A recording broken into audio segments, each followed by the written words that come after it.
Welcome to Dishing Up Nutrition's Ask a Nutritionist podcast brought to you by Nutritional Weight and Wellness. My name is Brittany Vincent, and I am a registered and licensed dietitian. We at Nutritional Weight and Wellness are thrilled to be celebrating 20 years on air, discussing the connection between what you eat, how you feel, while sharing practical, real-life solutions for healthier living. And we want to thank you so much for your support and your listenership over the years. It is greatly appreciated. Now, let's get into today's topic. On today's show, I will be answering a nutrition question we've received from one of our Dishing Up Nutrition listeners. The question is, what are signs you need a digestive enzyme supplement? Before I get into answering the question and providing you some signs and symptoms, I first just want to talk about digestive enzymes and what they are so you have a better understanding. And digestive enzymes play a really critical role in overall digestion. And specifically what they do is break down food into smaller pieces, making it easier for your body to absorb and digest. And your body does naturally make digestive enzymes, but there are some factors that impact how well your body is actually making them, like age and just overall health of your gut. And the process of breaking down and digesting your food actually starts in your mouth because your saliva contains enzymes that begin to break down your food. Your stomach, pancreas, and small intestine also produce some digestive enzymes. When you don't have enough digestive enzymes on board, you can't properly convert the foods you eat into the raw materials necessary for your brain and your body to function efficiently. And not only that, but lack of digestive enzymes can lead to a lot of uncomfortable digestive symptoms, as well as a lower immune response too. Let's talk a little bit about types of enzymes. Each enzyme targets a different nutrient, and I'm going to highlight just a few of these because there are many more that our body produces. Amylase breaks down carbohydrates, starches, and sugar. Proteases such as trypsin, pepsin are going to break down proteins into amino acids. Lipase breaks down fats into fatty acids and glycerol. And lactase breaks down lactose, which is a sugar found in dairy products. In addition to these endogenous digestive enzymes, which is the ones that our body makes on its own, we also get some from food. Fermented foods, we talk about those a lot. Not only are they going to give you naturally occurring probiotics, they also provide you with some of these enzymes. So a reminder of the fermented foods, sauerkraut, kimchi, both of which should be purchased from the refrigerated section. Otherwise, they're not going to have these naturally occurring enzymes and probiotics. Yogurt, kefir, and pickles without vinegar would also be some examples of fermented foods. We do get some enzymes from pineapple. That enzyme is called bromelain, and papain from papaya breaks down proteins into amino acids. And in talking about the digestive enzymes, I also want to touch on stomach acid because those two work together synergistically in this process of absorption and digestion of our food. And stomach acid, or the lack thereof, contributes to a lot of these signs and symptoms I'm going to be talking about as well. Having that adequate stomach acid is really, really critical to efficiently break down and absorb your food. Specifically, stomach acid is important for mineral and B12 absorption. Enzymes and stomach acid are going to unbind B12 from the protein that you're eating into its free form to be able to be absorbed into the body. Without enough stomach acid, you aren't able to utilize the B12 and the minerals from your food. The other key point of stomach acid is it's acid. So we really want our stomach to be an acidic environment because this is one of our first lines of defense against pathogens. And by pathogens, I mean bad bacteria, viruses, yeast like Candida, and even parasites. Having low stomach acid puts you at a higher risk of developing one of these overgrowths of a bacteria, yeast, or even having parasites live in your body. There are various different causes of low stomach acid. Medications are a big reason why people have low stomach acid. Any sort of acid reducing medication can contribute to low stomach acid. And when these medications first came out, they were only prescribed for a short amount of time, about a month or two, because they knew the impact that these medications could have on digestion and absorption. And now, decades later, from when these medications first came out, I see some individuals that have been on these for 10, even 20 years. I do want to mention that it is possible through diet changes and some supplementation that you can get off of some of these. Other medications would be antibiotics, and even birth control can contribute to low stomach acid. Age is a big factor. Naturally, as we age, our stomach acid production does reduce, and enzyme production also reduces as we age. So I think anybody over the age of 50 is going to be a lot more likely to have lower stomach acid and even enzyme production. And then this is no big surprise, chronic stress can cause low stomach acid as well. Now, it is time for me to take a quick break here. And when we get back, I'll talk about some signs and symptoms that a digestive enzyme might help you.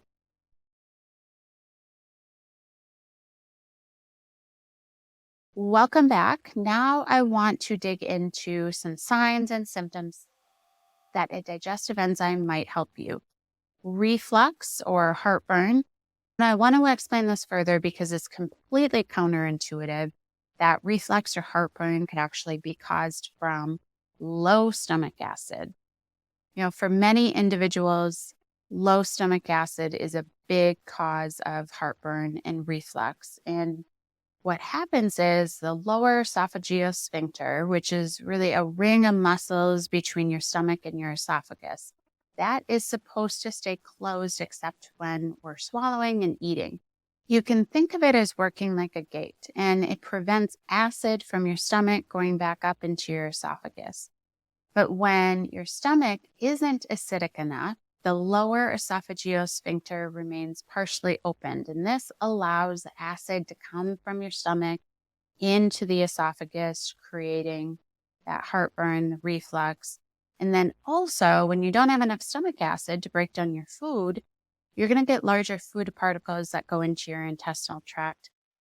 That's going to create some fermentation and growth of more bad bacteria, which can also contribute to the reflux, the heartburn. And not all digestive enzyme supplements contain HCl, which is stomach acid. So look for one that contains betaine HCl. Other signs, symptoms would be food in your stool. And yes, I'm actually encouraging you to look at your bowel movements. It really tells us a lot about what's going on internally. And that is a question I ask my clients on a regular basis. What are your bowel movements like? What do they look like? And then I am better able to help them and get to the bottom of what's actually going on. Bloating would be another sign or symptom, and feeling really heavy after eating, especially eating meat. And I've experienced this myself, and it does feel different than just bloat. It feels like there's a brick in your stomach. This is really because meat, especially red meat, needs more stomach acid to be broken down efficiently. Gas, frequent burping, constipation or diarrhea, and nutrient deficiencies would all be some other signs or symptoms that a digestive enzyme supplement might benefit you. And with the nutrient deficiencies, a lot of this points more to the low stomach acid. Low B12 would be a sign, and optimally B12 should be at the upper half of the range. So that would be above 500 picograms per milliliter. low iron or low ferritin. Ferritin's our iron storage marker. Optimally should be above 75. And then mineral deficiencies can also point to low stomach acid. This is more difficult to test for because standard blood tests of minerals like calcium and magnesium really are not accurate measures of stored levels of our body. So I would look more at symptoms of these to determine deficiency. And we have lots of podcasts, lots of articles talking more about minerals so you could identify if you might have some deficiencies of those. If you've had your gallbladder removed, then you may benefit from a digestive enzyme supplement, especially if you feel like your digestive system has just never been the same since having your gallbladder removed. And the reason for this is your gallbladder stores bile, and then when you eat food, it releases bile. Bile emulsifies fat and breaks it down, and you can think of bile as dish soap. So if you are cleaning a greasy dish without dish soap, you're never going to get all that grease off. Same thing with bile. Without enough bile, you're never going to be able to break down that fat well enough. So when you have had your gallbladder removed, your liver should make enough bile to digest your food, but instead of the bile being stored in your gallbladder and released when we eat food, it will continuously drip into your digestive system. And for some people, that's just not enough. So after gallbladder removal, some individuals, their system bounces back really well. And for others, you may experience diarrhea or greasy stools. And you may see a layer of fat in the toilet after having a bowel movement. That would mean that you are not breaking down your fat well. And if this is you, then you would likely benefit from a digestive enzyme that contains ox bile in it. So you would want to look specifically for that ingredient. Now, I think it's really important for me to mention that low stomach acid or lack of digestive enzymes are not the only cause of these symptoms. Gut health is really complicated, and there are lots of factors that affect it. So if you have some or a lot of these symptoms that I've mentioned, but you're still eating a lot of processed food, I would recommend first cleaning up your diet, significantly reduce or even eliminate processed foods. And by that, I mean bread, pasta, sweets, candy, crackers, chips, cereal, etc. And then instead focus on real whole foods, proteins like meat, fish, dairy, if tolerated, seafood, eggs. Those would all be great sources of protein. Get some healthy fats in there like nuts, seeds, olive oil, butter, coconut oil, avocados. And then replace those processed carbohydrates with real carbohydrates, lots of vegetables, some fruits in there. And making these changes, I recognize that it's a process and this takes time for people to make these changes. But doing so for a lot of people eliminates or at least significantly improves their digestive symptoms. So I would start there if you haven't already, because taking a digestive enzyme without changing your diet, it may not help your symptoms at all, frankly, because a digestive enzyme is really just a piece of the puzzle with gut health. So in addition to digestive enzymes, big picture, some things to think about for improving gut health would be eating that whole real food diet that I mentioned, eliminating foods that you're sensitive to. This is really difficult to figure out on your own sometimes, but the top two culprits are going to be gluten and dairy, and then eating probiotic rich foods. I talked about those earlier. Or considering a probiotic supplement, or maybe both, doing both. And then if necessary, healing the lining of your gut as well with a supplement like glutamine, or there's other things that can help with that too. So if you have already modified your diet, you are eating a real food diet, and you identify with a lot of these symptoms that I've mentioned today, then maybe taking a digestive enzyme would be helpful. And there are many different kinds out there. So just a reminder, if you identify with some of the signs or symptoms that I mentioned in relation to low stomach acid, you will want to look for one with betaine HCl. If you've had your gallbladder out or you feel like you're not breaking down your fat well, then you would look for an enzyme with ox bile.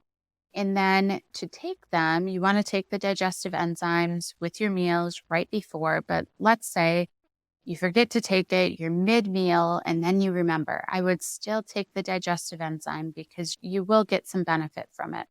And a side note, I have a lot of clients that do smoothies. I would say you don't need to do an enzyme before your smoothie. The comprehensive digestive enzyme that we have on our NutriKey website is called Key Digestive Enzymes, and it contains the digestive enzymes, ox bile, and betaine HCl. And the product is cool in that it also has some herbs that tell your own body to make more stomach acid and enzymes. 1 to 2 capsules with meals is the dosage on that one. And if you have a lot of digestive symptoms, I know it can be really overwhelming to know where to start, and especially when you're not feeling well. So that's where we come in. I or any of the other nutritionists at Nutritional Weight and Wellness would be happy to help you figure out an individualized plan to get you feeling better.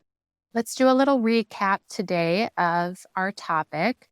Digestive enzymes and stomach acid are naturally produced in your body to break down your food so that the molecules are easier to be absorbed and digested. But for various reasons, your body may not be making enough digestive enzymes and stomach acid.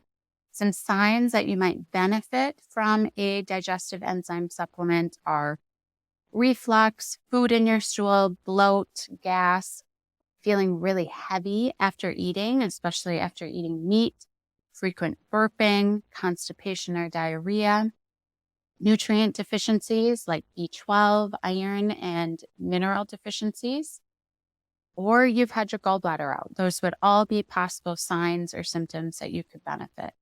And then just a reminder, all of these symptoms could be due to other reasons, not just a lack of enzymes and stomach acid.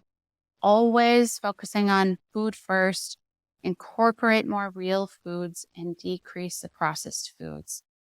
But if you feel like you've already done that and you're still having some or many of these symptoms, then a digestive enzyme might be worth trying to see if it gives you some relief. I want to thank you so much for listening to Dishing Up Nutrition's Ask a Nutritionist. If you found this episode helpful, be sure to leave us a rating or a review on your favorite podcast app so we can help even more people discover the connection between what they eat and how they feel. And if you have a nutrition question you would like us to answer, we invite you to join our private Dishing Up Nutrition Facebook group by searching Dishing Up Nutrition on Facebook. And once you're a member of that community, we invite you to join the conversation, share your questions with us. Or you can call our Dishing Up Nutrition voicemail box at 952-641-5233. Either way, please don't be shy. If you have a question, just let us know, and we look forward to hearing from you. Thank you.